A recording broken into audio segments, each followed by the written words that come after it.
life's a play with no rehearsal. Learn quickly, they'll come for your role. Games to play, can't take it personal. Cause the devil is a lie. I'm telling you the truth. It's only what you do. Some things you gotta do. Hey, Barbershop Conversation, guys. Feel free, hit the subscribe button. We go live Sunday to Thursday night. 9 p.m. Pacific Standard Time. And we had a hell of a show last night, man. If you want to be inspired and feel like, if you ever feel like the world is up against you and you got less than a 1% shot to win, put last night's show on your playlist, man. And guaranteed you'll be inspired, man. Duke Tanner, great story, man, was granted clemency by the president, and now he's a free man, and his son was there, and his friends, and Troy, and it was just a beautiful thing, man. And make sure you guys go check that out. And don't forget this Thursday, Love and Basketball. Make sure you got it watched. Make sure you know every scene like me. You know what I mean? Make sure. All right, man, we're going to jump into this one real. Tyson Fury just announced officially. I guess this is an official. This is the unofficial announcement because there's no paperwork involved yet, but no network and stuff like that. But he made it unofficially. He announced that he's fighting December 5th, an opponent to be named. It's going to have to be named rather quickly, and it'll probably be announced next Saturday. They got a broadcast next Saturday. Chris Lovejoy's out there, man. Good luck, Chris Lovejoy. We're rooting for you. And yeah, man, I wish you the best. I know you've been overwhelmed with a lot of social media and stuff, so I'll stay away for a couple of days. But good luck, man. We're rooting for you over here, man. And come back after you become 20-0 with 20 knockouts, man. Come back over here and we're gonna celebrate, man. We're gonna throw you a cyber barbershop party, man. Anyways, let's jump into this. So his fight was announced. And my antennas go up, man. You know, I know I say this often, but I'm just a man of common sense, man. I common sense my way through college. I common sense my way through movie awards. I'm just a common sense guy. All right. Nothing special about how I operate, just common sense, right? And he announced this fight, and I'm waiting for an injunction from PBC. Eddie Hearn did it to Al Haymon in New York when Al Haymon was trying to get the rematch clause rescinded on Andy Ruiz and Anthony Joshua. And here's my take on this. And it's just simply just the real of the real. If there's an injunction,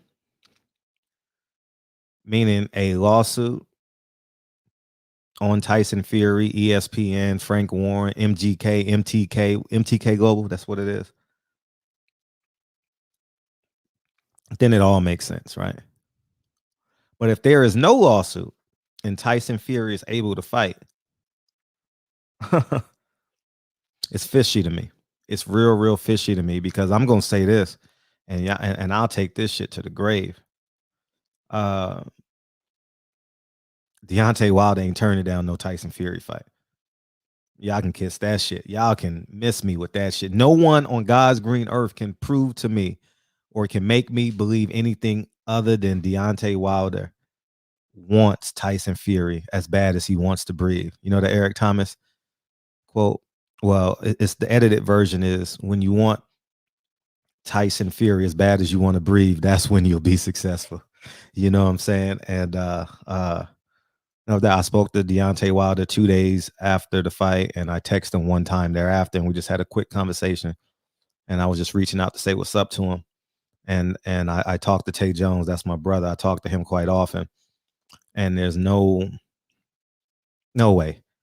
And this is why I think that I'm not gonna say an inside job, but people are protecting their brand because they believe to go elsewhere should be better. And I'm gonna bring this down on my level. They in the hundreds of millions of dollars. I'm just down here, working class man. But I'm gonna just give you some logistics on the typical contracts, typical shit that I go through in contracts, right? If you want to open escrow, I gotta put 3% in escrow, right? Typical purchase contract to go into escrow. And there may be some contingencies, but I'm gonna just tell you the deadlines and shit. I got a certain deadline. So let's say 72 hours to put 3% into escrow, right? And then I'm going to have probably 7 to 10 days to complete my formal inspection. You understand? My formal inspection through my inspector to go through the entire building, house, whatever it is. And if I don't have an inspection, it can be the 8th day. It can be the 9th day. It can be the 10th day. It doesn't matter. The contract says 7 days. If it's 7 days and 1 minute, it doesn't count. Okay. And that's how the law operates. Okay. If I go under the 7 days, then it's valid. Okay. And contracts are for the letter of the law, guys. Contract ain't for, well, my mama died, so I couldn't get the inspection done. I couldn't put the money in escrow. No. You forfeited that. Okay. And that's the realities of this. And why this brings up so much attention, because like the contract that I have when I purchase a piece of land, is I am 50% of the creation of that contract. Now, I don't know what A side, B side is, because they both work together. They say, I would assume that Deontay Wilder, because he had the belt, he was the ace. Yeah, because it was on Fox. So Deontay Wilder probably got the ace in the hole. So with that being said, PBC created that contract. Okay. And if PBC created the contract, they know the guidelines of that contract. As a business person, all right, we cannot say the letter of the law, that contract, right? COVID has nothing to do with that contract. I'm telling you guys, the letter of the law. If the contract says it has to be exercised by January 1st. Oh no, that wouldn't make sense here. But let's just say September 1st, 2020. You have to exercise that shit by September 1st, 2020. Okay. And I'm gonna be perfectly 100% with you. Al Haymon knows that. He's done a million more contracts than I have, and Bob Arum knows that, and definitely Frank Warren knows that. So if Tyson Fury fights, there's blood in the water, okay? And I'll do my own investigation, come to my own hypothesis. Nothing I say is typically absolute in terms of the information, in terms of the artifacts and the facts and the primary documents. But 9 times out of 10, when it comes to money and contracts on this channel, I am 100% right. Okay. And so I'm gonna wait to see if it's official. I want to see if PBC and Al Haymon, I think they got a lawyer named Lamont Jones or something like that. Hopefully, we can see what happens moving forward. But my antennas are up, because I know Deontay Wilder, 1, wants to fight like his life depended on it, and 2, everyone that watches this video will fight anybody for $20 million. Bob Arum said they made $20 to $30 million. 20 being the low end, 30 being the high end. Give me the low end.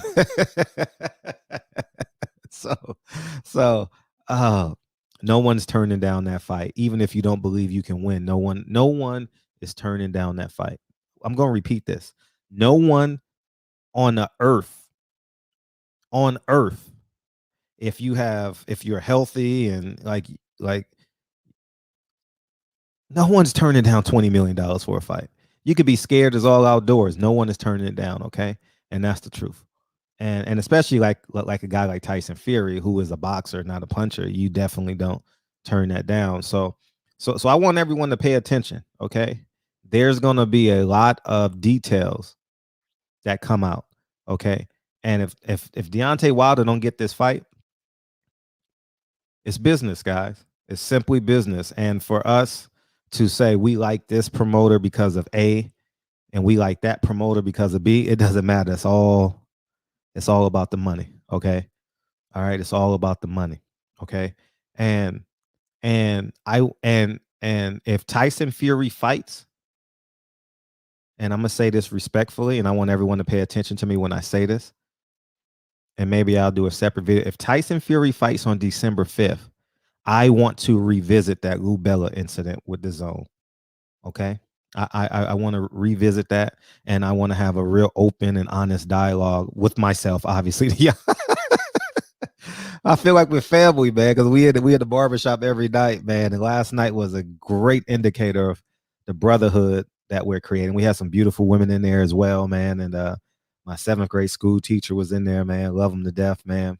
Went to Howard University, the first example of Black excellence I ever seen in my life outside of my grandfather, you know. And it was just a beautiful thing, man. Shout out to Earl Spence for retweeting it, Adrian Broner, Kevin Cunningham for coming in, Bill Haney for coming in, and y'all motherfuckers that come in here every night. I ain't gonna say no names because I love all y'all, you know. And yeah, man, we building this, and as I say, come with the truth, come with your personality, but we ain't lying in the barbershop. Even if I'm at fault, we not lying on this show.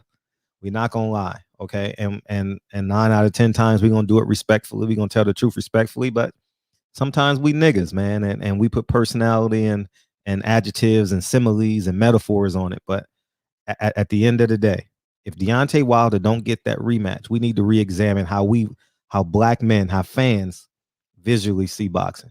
All right. Is it green or is it culture?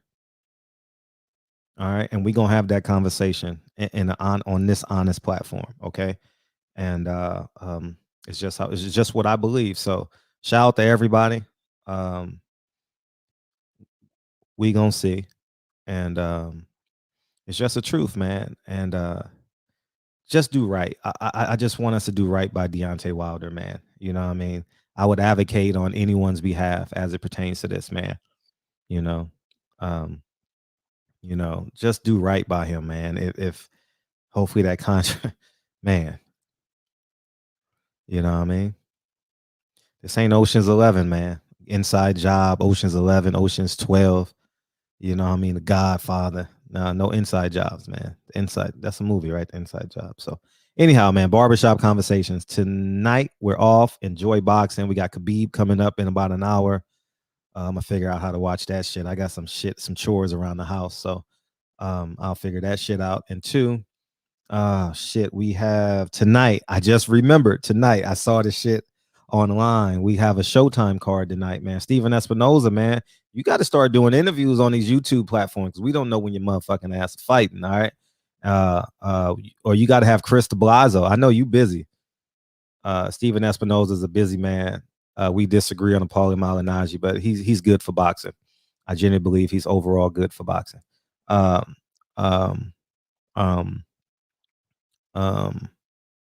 else? And that's it, man. So we got a card tonight on Showtime.